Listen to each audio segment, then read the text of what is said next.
tomorrow night here on ITV1. We're back with the police on the front line. Cops with Cameras is at 9. And with Bond fever about to grip the nation again, ITV2 is celebrating that next with a great 007 flick, GoldenEye. And ITV3 has a new series. It's a three-parter. He kills coppers next there.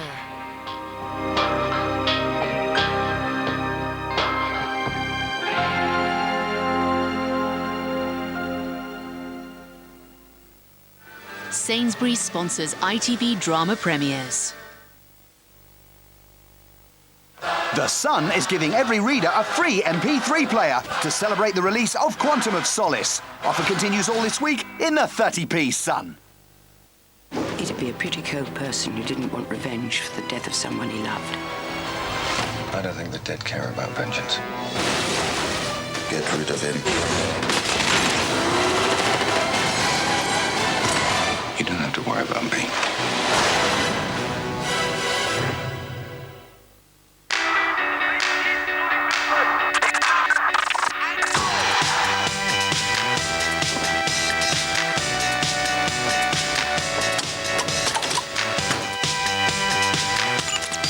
With our in-depth knowledge, we can help you find your ideal product, making the most of your money when it matters most.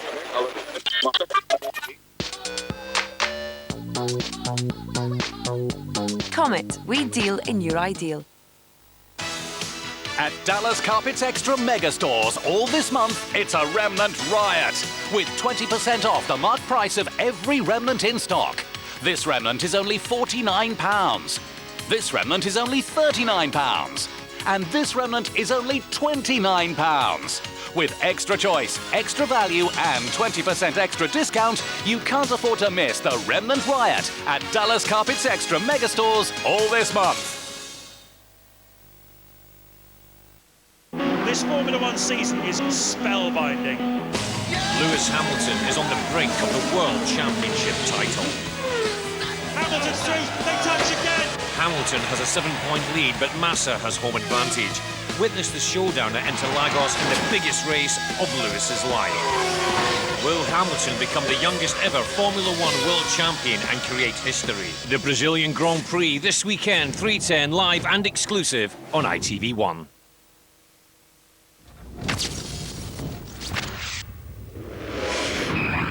Watch the UEFA Champions League, the FA Cup and England Internationals in brilliant high definition, live and without a subscription. ITV's HD service is only available on Freesat. For details, call 08450 990 990. They're out on the beat and we can follow them right to the very edge. Cops with Cameras continues tomorrow night here on ITV1 at 9. Now though, news at 10 with Mark Austin and Mary Nightingale.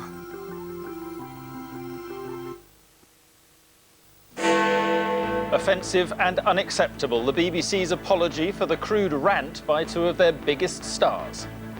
I'd like to apologise for these terrible attacks, Andrew Sachs.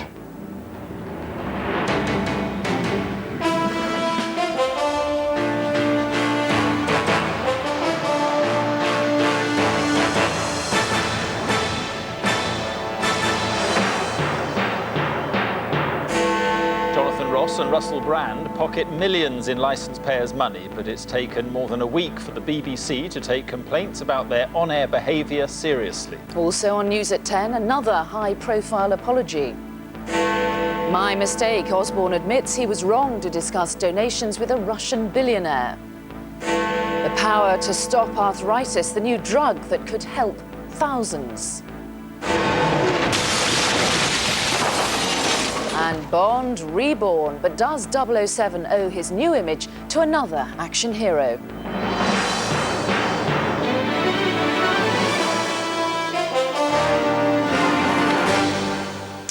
Good evening. The BBC was forced to apologise tonight after a broadcast involving two highly paid presenters resulted in more than 1,500 complaints. Jonathan Ross, who's said to earn £6 million a year, was appearing on a radio programme with the comedian Russell Brand when they left a series of offensive phone messages.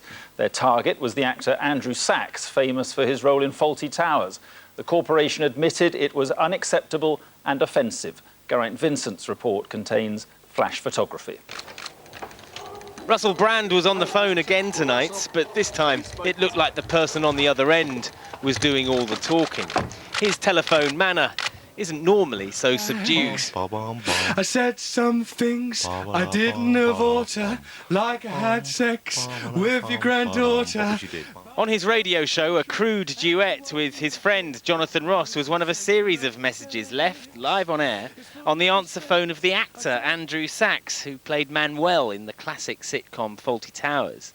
In the first message, it is Ross who interrupts Brand's ramblings to repeat the comedian's claim that he'd slept with the actor's granddaughter. Look, Andrew Sachs, I've got respect for you and your lineage and progeny. Never let that be questioned. Don't hint. I wasn't hinting. Why did that come across as a hint? Because you know what you're doing. Now, when you were... the granddaughter!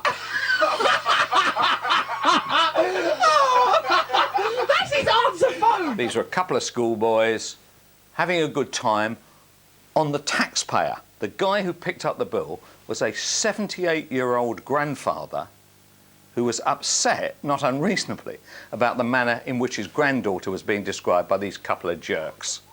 Leaving an obscene message on an elderly man's answering machine is an astonishing error of judgment by the BBC's highest paid entertainer. While Ross is said to be arranging to apologise to Mr Sachs in person, the BBC said today that some of the content broadcast was unacceptable and apologised to listeners for any offence caused. Andrew Sachs's agent put in a complaint last week, but the BBC have only actually issued a formal apology today. And it seems extraordinary, but it has taken them so long to recognise that this shouldn't have been broadcast. Brand and Ross are two of the more sophisticated showbiz types, but tonight they and the approach of the organisation which pays them so well are looking decidedly schoolboy. Geraint Vincent, News at 10. The Shadow Chancellor George Osborne today admitted he made a mistake in his dealings with a Russian billionaire. He conceded that discussions about a donation to the Tories that took place while he was on holiday in Corfu didn't look very good. Here's our senior political correspondent, Chris Shipp. He's avoided the cameras for a week as the murky waters of Yachtgate lapped at his feet. Today, George Osborne admitted what most people had already concluded. The billionaire donation row doesn't look good. I didn't break any rules, but I think I did make a mistake. And I think in politics, it's not just what you say or what you do, it's how things look. And I'm absolutely honest, this didn't look very good. The Shadow Chancellor insists he didn't ask for, nor did he receive money from the Russian billionaire Oleg Deripaska, but was there when the donation was discussed. If that is an error of judgment, it's not one the Tory leader thinks warrants dismissal. He set out a very full version of all the events he was involved in, and now he's said very clearly and honestly and refreshingly, I think, that he made a mistake. I wish other politicians would do the same thing. Not a mistake you'd sack him for? No. The other politician to whom Mr Cameron refers is Lord Mandelson, who was also on the holiday in Corfu. On a trip to Moscow today, the business secretary was under growing pressure over how many times he has met Mr Deripaska. Fantasy, yeah? I don't deal in fantasies. So no plans to resign, Mr Mandelson? No, that's a fantasy. Peter Mandelson was appointed Europe's Trade Commissioner in 2004. He now says he first met Mr Deripaska that same year, not in 2006 as he'd previously claimed. Just months later, Mr Mandelson scrapped some aluminium tariffs. That saved one of Mr Deripaska's companies millions. Neither George Osborne nor Lord Mandelson come out of this whole murky affair very well, but the damage is perhaps greater to politics as a whole because it reinforces the impression with voters that politicians are in it for themselves and simply don't live in the same world as the rest of us. Chris Shipp, News at 10, Westminster. Gordon Brown today insisted his plan to spend the government's way out of a recession was the responsible thing to do. The Prime Minister defended his strategy of borrowing more to invest in public spending, despite it going against his once sacred fiscal rules. The Tories accused him of borrowing out of necessity. Our economics editor, Daisy McAndrew, reports. As Chancellor and Prime Minister, he promised no return to Tory boom and bust. By using a lot of stability, prudence, discipline. But most of all, prudence. Our prudence is for a purpose, and I commend this statement to the House. So it's goodbye prudence, but is it hello profligacy? Because today Gordon Brown said he wanted to borrow big, to spend big now on public projects that he hopes will keep thousands in work. The responsible course of action is for borrowing for the investment that is necessary both now and for the longer term. The government says it's choosing to spend money on areas like construction that have been hit the hardest, whereas it could give us all tax cuts to get us to spend and businesses moving again. The argument against tax cuts versus increased public spending is that if you give people money back in their pockets, they may choose to save that rather than spending it on goods and services. But there are plenty of economists who think tax cuts are the way ahead. This group of 16 has just written an open letter to the Prime Minister saying the last thing he should be doing is borrowing more to spend more. They believe aggressive interest rate cuts are essential too, as does a former member of the bank's rate-setting committee, who today said rates could even hit zero. If we get such a recession that unemployment rises very steeply, and inflation turns negative, so prices are declining on a general basis, then it would be desirable to go with interest rates as low as possible, which is down to zero. He says borrowing more to spend more is the responsible thing to do. Most experts think, given the state of the economy, he has no option but to borrow more. That's not quite the same thing. And Daisy's outside the Bank of England tonight. Daisy, all this talk about interest rates, how low can they go?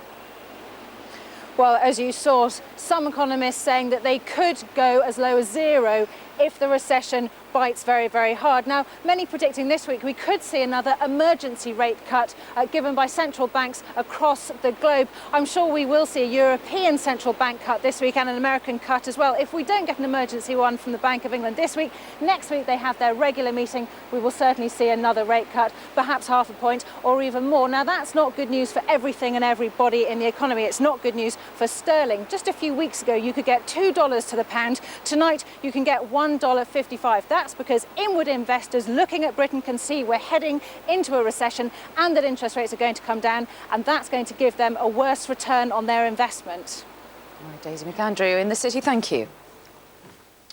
United States claimed tonight that a helicopter raid into Syrian territory killed a major smuggler of foreign fighters into Iraq. The Syrians labelled the attack, which killed 8 people, an act of terrorist aggression. America says the border is a regular crossing point for terrorists. From Washington, our senior correspondent, James Mates, reports. 8 bodies, 8 funerals. The Syrians insist there are civilians among them. Officially, the Americans will say nothing about this raid. Unofficially, sources in the administration say it was carried out by helicopters and Marines and was aimed at an al-Qaeda group that they claim had been running weapons and insurgents across the border into Iraq. Syrian television showed the aftermath of the raid. Bullet holes in the walls of farm buildings, blood on the floor, some of which the Americans believe belongs to Abu Ghadir, a senior al-Qaeda leader who they believe died here. Survivors spoke of 4 helicopters. 2 helicopters landed, 2 stayed in the air, said this woman. They searched our tent and they found nothing, and they started shooting the people there. Syria's foreign minister in London this morning did not mince his words. We consider this criminal and terrorist aggression. We put the responsibility on the American government. While in Washington, there was near silence. I am not able to comment on reports about this reported incident, and I'm not going to do so. You can come up here and try to beat it out of me, but I will not be commenting on this in any way, shape, or form today. The US has been repeatedly attacking targets in Pakistan from Afghanistan, now a raid from Iraq into Syria. In the dying days of the Bush administration, they seem determined to prosecute what they call the war on terror wherever they can, while they still can, whatever the diplomatic consequences for the next administration. James Mates, News at 10, Washington. The police officer who shot dead Jean-Charles de Menezes came under pressure today to retract his account of the seconds before he opened fire. Under cross-examination, the officer insisted he shouted a warning to Mr. de Menezes after he was accused of grossly exaggerating his account. From the de Menezes inquest, our UK editor Angus Walker reports. This is C12, the code name for the officer who would shoot dead Jean-Charles de Menezes, rushing down the escalator at Stockwell Tube roughly a minute after this footage was recorded. He was the first to fire the fatal shots. C12 told the inquest that in the tube carriage he shouted "armed police" and raised his handgun, but Mr. de Menezes had kept coming towards him. C12 shot the innocent man, wrongly believing he was a suicide bomber. But today, the barrister acting for the de Menezes family, Michael Mansfield, repeatedly suggested that the officer had lied, that no other witnesses recall that sequence of events. "I'm going to make it plain to you, what you did when it came to making a statement the following day was to grossly exaggerate what you saw in order to, as it were, convince people that he had been a terrorist about to explode a bomb. In your mind, any possibility you did that?" C12 replied, "Absolutely none whatsoever." The question at the core of this inquest for the jury to answer is, how was it that specialist firearms officers, highly trained, highly disciplined, found themselves to be here at Stockwell Tube, in the wrong place at the wrong time, shooting the wrong man? Today it was revealed that as Jean-Charles de Menezes arrived on a bus to catch the tube, C12 and two other officers were already parked outside Stockwell Station, in theory in the right place to stop the innocent man above ground. But C12 and other officers ended up sprinting after Jean-Charles. Senior officers hadn't been told his unit were waiting outside. If that was a mistake, C12 told the court, then I fully apologise. Angus Walker, News at 10. Now, news coming up of a major medical breakthrough. I live a normal life now. The drug that's giving 500,000 arthritis sufferers hope for the future. Plus, it's Bourne, Jason Bourne. We asked Britain's favourite spy if he learnt a thing or two from a rival action hero. Jason Bourne is, they're fantastic movies, I'm a huge fan of them, but James Bond's been around a little bit longer.